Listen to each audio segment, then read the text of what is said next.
Pour recruter des salariés sur notre exploitation viticole, on essaie dans un premier temps d'identifier les besoins. C'est important de savoir quels sont les besoins de l'entreprise pour pouvoir définir le profil. Ce sont des besoins d'une personne qualifiée, de quel volume horaire on a besoin.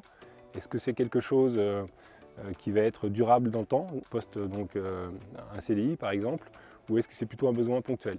Il se trouve qu'on a assez peu de main-d'œuvre sur l'exploitation et qu'on est plutôt, lorsque l'on recrute quelqu'un, sur la fidélisation de ce poste. Donc c'est des recrutements à long terme.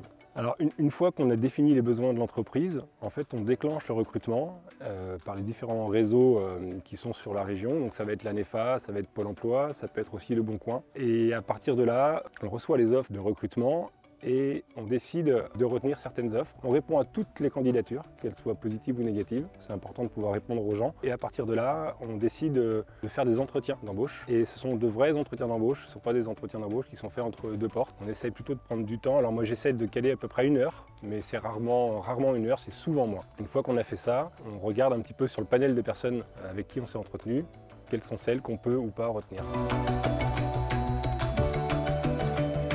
Je m'appelle Lucie Georgeon, je suis co-gérante de l'entreprise Georgeon. Donc on est une entreprise où on fait et de l'exploitation viticole et de la prestation viticole. On a eu un petit turnover qu'on n'avait pas eu avant. Donc on a eu des salariés qui sont partis, donc il a fallu qu'on recrute des nouveaux salariés. Notre activité a grossi également, donc on a été amené à recruter pour de l'accroissement d'activité. Donc on s'est rendu compte qu'il y avait un peu plus besoin d'outils plutôt que du recrutement ponctuel. Tout ce qu'on a mis en place, ça facilite un petit peu l'intégration et la fidélisation des salariés, dans le sens où déjà on a clarifié les rôles à travers la fiche de poste.